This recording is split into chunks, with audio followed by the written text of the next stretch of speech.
Something I've been carrying in my heart for a long time now, and I believe tonight is the moment to release it. I've watched people, brilliant people, anointed people, people with tremendous potential lose everything they had worked for, not because they lacked wisdom, not because they weren't talented, but because they didn't understand the power of silence. They didn't understand that there are certain things you must guard with your life, certain treasures that must remain hidden in the vault of your heart. Let me tell you about a young man I encountered several years ago. Brilliant mind, sharp intellect. He had received a vision so clear, so profound, that when he shared it with me, I knew immediately that this was something heaven had downloaded into his spirit. This wasn't just an idea. This was a divine blueprint for his life. And you know what he did? Within 2 weeks, he had told everyone, his friends, his family, people at his workplace, even casual acquaintances. He was so excited, so filled with enthusiasm that he couldn't contain it. 6 months later, I saw him again. The fire had gone out of his eyes. The vision had become confused. Every person he had shared with had offered their opinion, their perspective, their doubts, their fears. Some told him it was too ambitious. Others said he wasn't ready. A few even mocked him subtly, disguising their skepticism as concern. And slowly, like water dripping on a rock, their words eroded his confidence. The vision didn't die dramatically. It died slowly, painfully, killed by 1,000 opinions that he had invited into the sacred space of his destiny. This is the reality I want to address with you today. We live in an age of unprecedented exposure. Social media has created a culture where we feel compelled to share everything, our thoughts, our plans, our movements, our struggles, our victories. We document our entire lives in real time, seeking validation through likes and comments, measuring our worth by how many people engage with our content. But there's a spiritual principle that many have forgotten. Not everything is meant to be shared. Some things must be protected, guarded, kept in the secret place until the appointed time of manifestation. Think about how nature operates. A seed doesn't announce its intention to become a tree. It goes underground, into the darkness, into the silence, into the hiddenness. And in that secret place, something miraculous happens. Roots begin to form. Strength begins to develop. Foundation begins to establish. And only when the foundation is strong enough, only when the roots have gone deep enough, does the seed break through the surface and reveal itself to the world.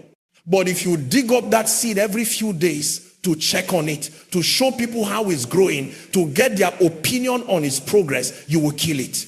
The exposure will destroy what was meant to flourish in hiddenness. Your life operates on the same principle. There are dimensions of your destiny that require the incubation of silence. There are dreams that need the protection of secrecy. There are strategies that demand the covering of discretion. And when you violate this principle, when you expose what should remain hidden, you open yourself up to forces that can abort, delay, or completely destroy what heaven has planted in you. I remember sitting with an elderly man of great wisdom, someone who had built an empire from nothing, someone who had seen tremendous success in his lifetime. I asked him a simple question. What's the secret to your success? And he looked at me with these piercing eyes and said something I'll never forget. He said, son, I learned early in life that success has enemies. And the biggest mistake successful people make is announcing their intentions before their foundations are established. I built everything I have in silence. I didn't talk about what I was going to do. I didn't share my strategies. I didn't reveal my combo plans.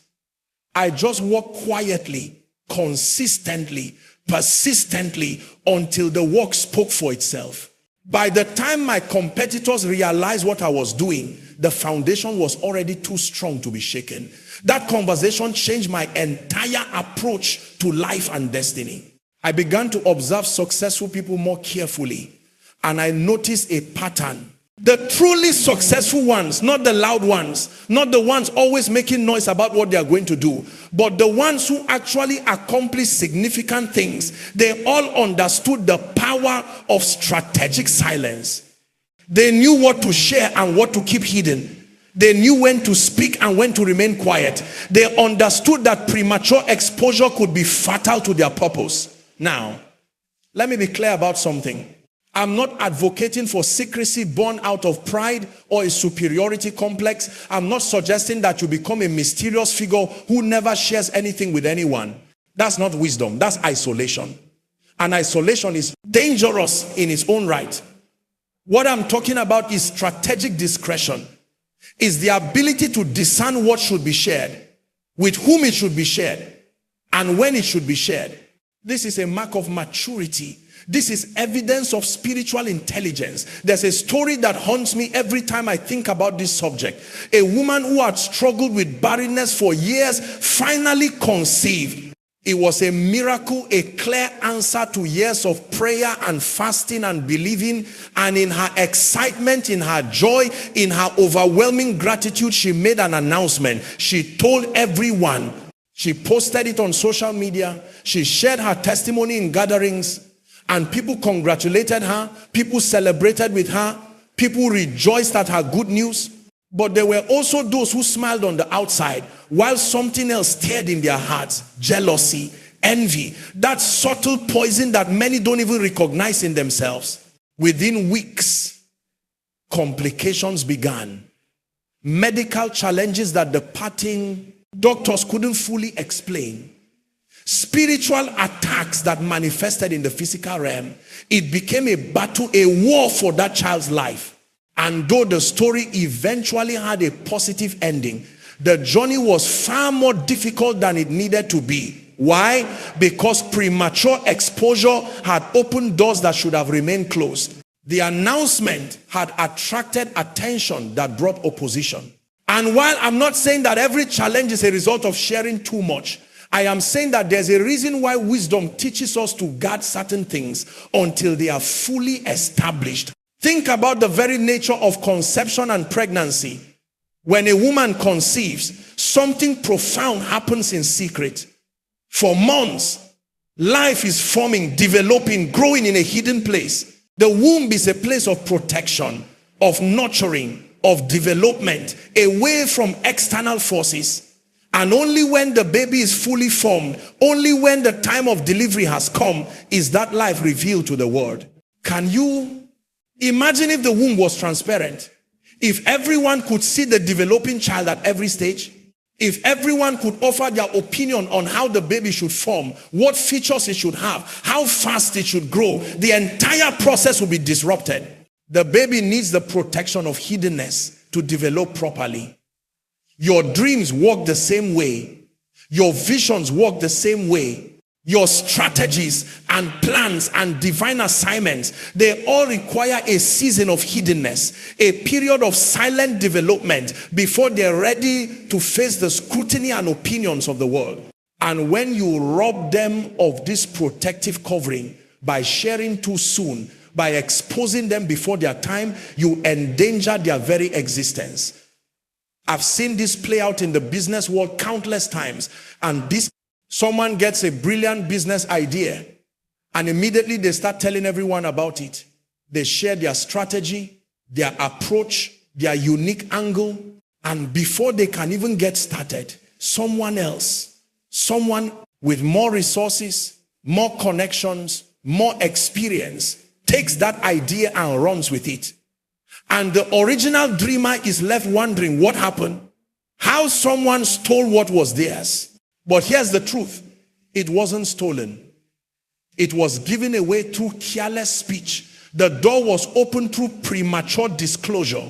There's an account I heard about a researcher who was working on a revolutionary technology.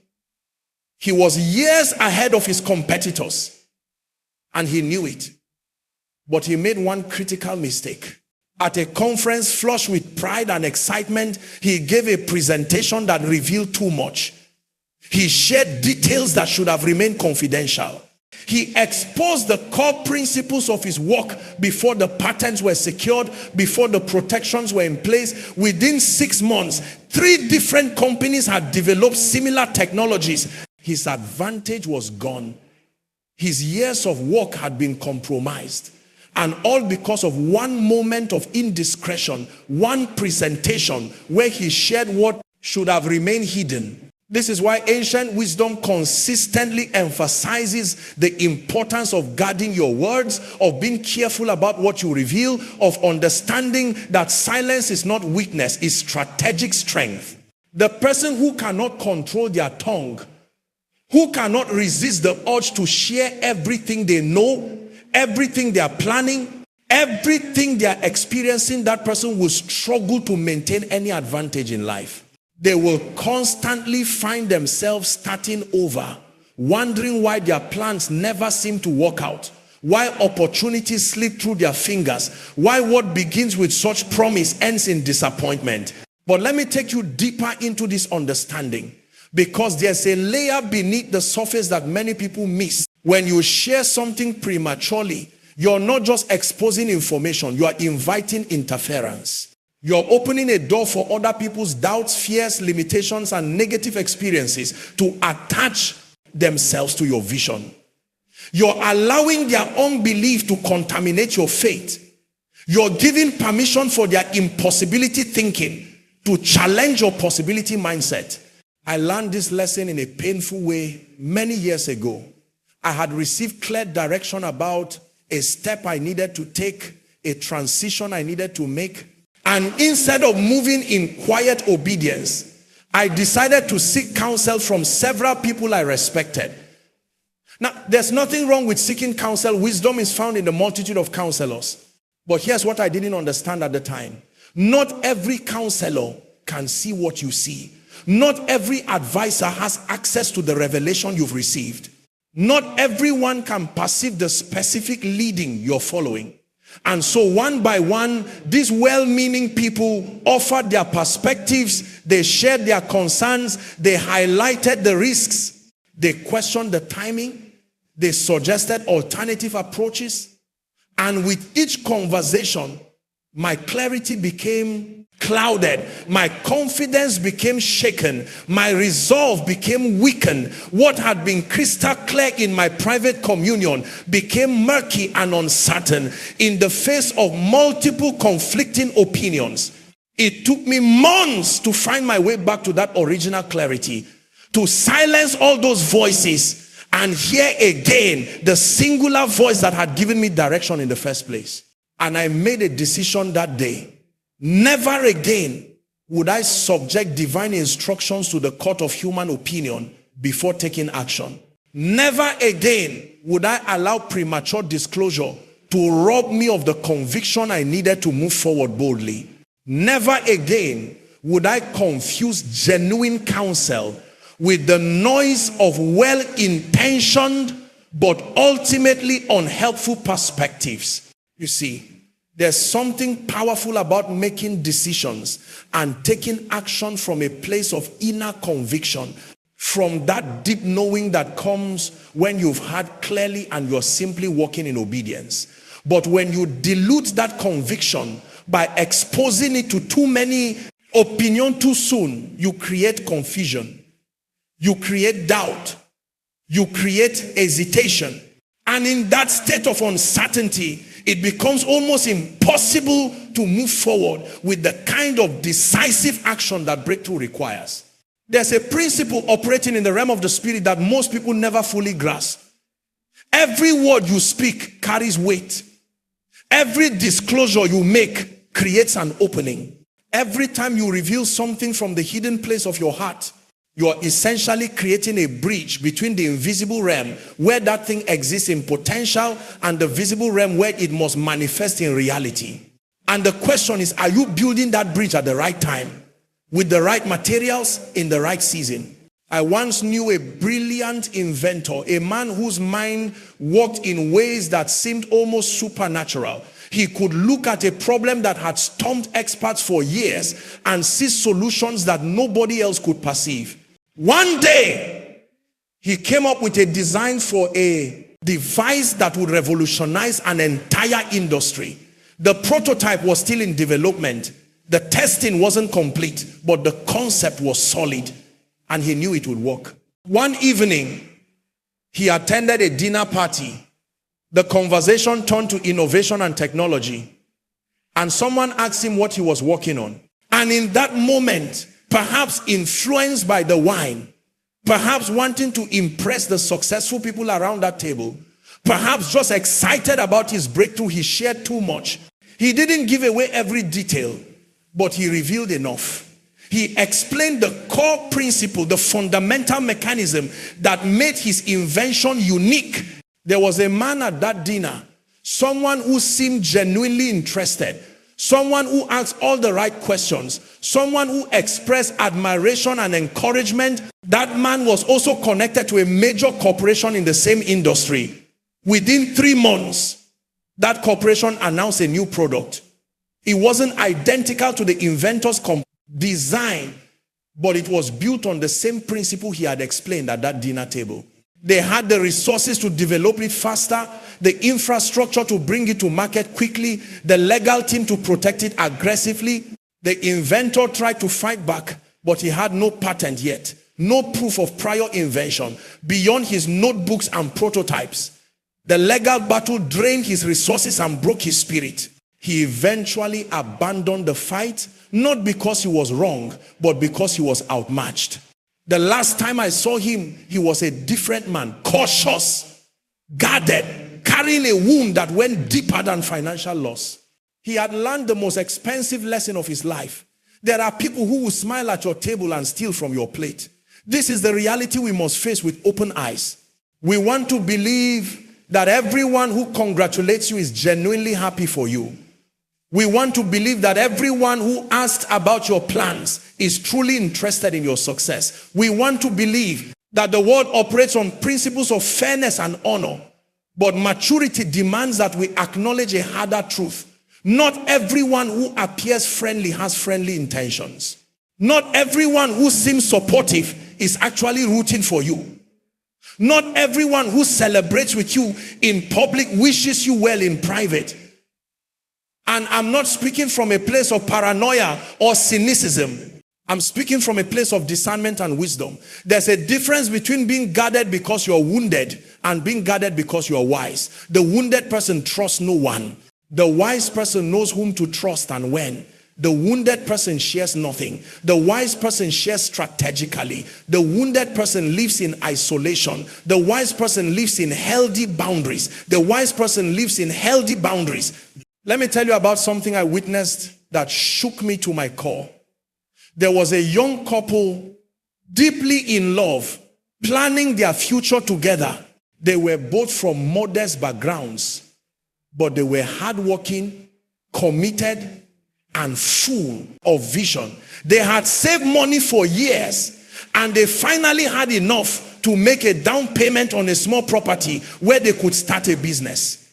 It was their dream, their way out of generational poverty, their opportunity to build something lasting. The young man had a friend, someone he had known since childhood, someone he considered a brother. And in his excitement about finally being able to move forward with their plans, he shared everything with this friend. He showed him the property they were looking at. He explained their business concept. He detailed their financial projections. He revealed their timeline. And this friend listened attentively, asked thoughtful questions, and expressed what seemed like genuine excitement for their future. 2 weeks later, that same friend made an offer on the same property, a higher offer than what the young couple could afford. He secured the deal. And 6 months after that, he opened a business on that property using a concept remarkably similar to what had been shared with him in confidence. When confronted, he claimed that it was just a coincidence, that he had been thinking about something similar for a while, that there was enough room in the market for both of them. But the young couple knew the truth. They had been betrayed by someone they trusted. Now that young couple is doing well today. They found another property, started their business, and they are thriving. But the scar remains. The lesson was learned at a painful cost. They discovered that proximity doesn't guarantee loyalty. They learned that history doesn't ensure integrity. They understood that some people would take what you shared with them and use it for their own advantage without a moment's hesitation. This is why you must become fiercely protective of certain things. Your next move, your financial strategies, your business innovations, your personal breakthroughs, your spiritual assignments. These are not topics for casual conversation. These are not things to be shared at social gatherings or posted on social media or discussed with people who haven't proven their trustworthiness over time. There's another dimension to this that I need to address because it's subtler but equally dangerous. Sometimes the threat doesn't come from people who want to steal from you. Sometimes it comes from people who genuinely care about you but operate from a place of limitation. They love you but they can't see what you see. They want the best for you, but their definition of best is shaped by their own experiences, their own fears, their own boundaries. I'm thinking of a woman who had a powerful encounter that shifted her entire understanding of her purpose. She realized she was called to serve in a capacity that was unconventional, that would require her to step away from a secured career, that would demand sacrifice and faith. It was clear, it was definite. It was undeniable. But instead of moving quietly in obedience, she decided to share this revelation with her mother, a woman who loved her deeply, but who had lived a life defined by safety and security. Her mother's response was predictable. She expressed concern. She highlighted the risks. She reminded her daughter of her responsibilities. She suggested that perhaps this was just a phase, an emotional response that would pass. And she did this out of love, out of a genuine desire to protect her daughter from potential hardship. But here's what the mother couldn't see. She was projecting her own limitations onto her daughter's destiny. She was measuring divine calling by human logic. She was evaluating spiritual assignment through the lens of natural reasoning. That young woman spent the next 2 years in internal conflict, torn between the clear instruction she had received and the fearful warnings of someone she loved. And in those 2 years, opportunities passed, doors closed. The appointed time for certain things came and went. By the time she finally found the courage to move forward, she had to work twice as hard to recover the ground she had lost during the season of hesitation. The cost of premature disclosure wasn't just emotional, it was temporal. It affected her timing, and in the realm of purpose, timing is everything. This is what many people don't understand. When you share something with the wrong person at the wrong time, you're not just risking their negative opinion, you're risking the introduction of spiritual delay. You're creating an opportunity for doubt to enter where faith should reign. You're allowing fear to speak into a space that should be filled with confident expectation. And once doubt enters, once fear speaks, once limitations are voiced, even if you reject them intellectually, something shifts in the atmosphere around your vision. The clarity becomes clouded. The confidence becomes shaken. The momentum becomes hindered. Think about how a thermostat works. It's designed to maintain a specific temperature. But every time you open a door or window, you allow external temperatures to influence the internal environment. And the thermostat has to work harder to maintain the set point. Your faith operates similarly. When you keep your vision protected, when you guard what you've received, your internal conviction remains strong and stable. But every time you expose it to doubt, skepticism, or fear, even from well-meaning people, you're allowing external influences to affect your internal temperature. And maintaining your faith requires more energy, more effort, more constant readjustment. I learned something profound from a military strategist I once met. He told me that in warfare, one of the most valuable assets is intelligence. Knowing what your opponent is planning before they execute their plan. And one of the most dangerous liabilities is having your own plans discovered before you're ready to implement them. He said that entire wars have been won or lost based on who controlled information and who leaked information. The side that could keep their strategies hidden while uncovering their enemies' intentions had an overwhelming advantage. He looked at me and said something I'll never forget.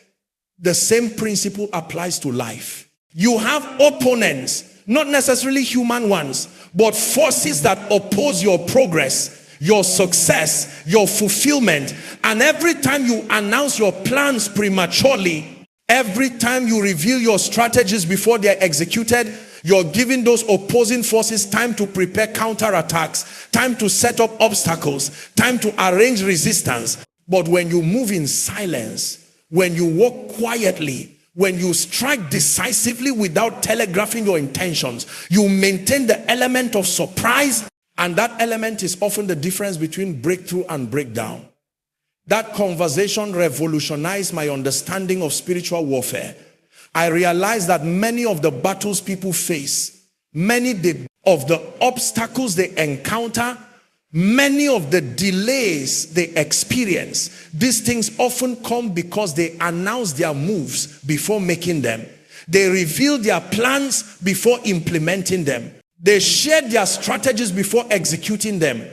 And in doing so, they gave the forces of resistance time to organize opposition. There's a massive difference between testimony and premature disclosure. Testimony is sharing what has already been accomplished, is declaring what has already manifested, is celebrating what has already come to pass. That kind of sharing inspires faith in others and glorifies the source of your breakthrough. But premature disclosure is announcing what hasn't happened yet, revealing plans that haven't been executed, sharing visions that haven't manifested. And while it might feel good in the moment, it might make you feel important, it might gain you attention, it might impress people, it often creates more problems than it solves. I want to leave you with this final story because it captures everything I've been trying to convey. There was a chess master, one of the greatest players of his generation. A journalist once asked him, what separated him from other grandmasters? What made him so consistently successful when others at his level would win and lose seemingly at random? And his answer was fascinating. He said, most players show their intentions too early. They telegraph their strategy through their opening moves. An experienced opponent can read their plans within the first 5 or 6 moves and begin preparing counters. I learned to play differently. I learned to make moves that looked ordinary, that seemed unremarkable, that didn't reveal my ultimate strategy until it was too late for my opponent to mount an effective defense. By the time they realized what I was doing, the trap was already set. The advantage was already established. The outcome was already determined. I won games not because I was smarter than my opponents, but because I understood the power of concealment. He paused and then added, life is the ultimate chess game. And most people lose not because they lack talent or intelligence or resources, but because they reveal their strategies too early. They announce their intentions before they have the strength to defend them. They expose their plans before they have the power to protect them. They share their dreams before they have the discipline to sustain them. Those words have echoed in my spirit ever since. How many dreams have died because they were spoken too soon? How many visions have been aborted because they were shared too freely? How many destinies have been delayed because strategic information was treated casually? How many breakthroughs have been blocked because what should have remained hidden was carelessly exposed? The path to greatness, the road to fulfillment, the journey to your highest potential, it requires wisdom. And one of the most crucial dimensions of wisdom is knowing what to share, when to share it, and with whom to share it. Guard your heart with all diligence, for out of it flow the issues of life. Guard your words with all wisdom, for they shape the trajectory of your destiny. Guard your vision with all discretion, for premature exposure can be fatal to divine purpose. Move in silence. Walk in secret. Let your results be your announcement.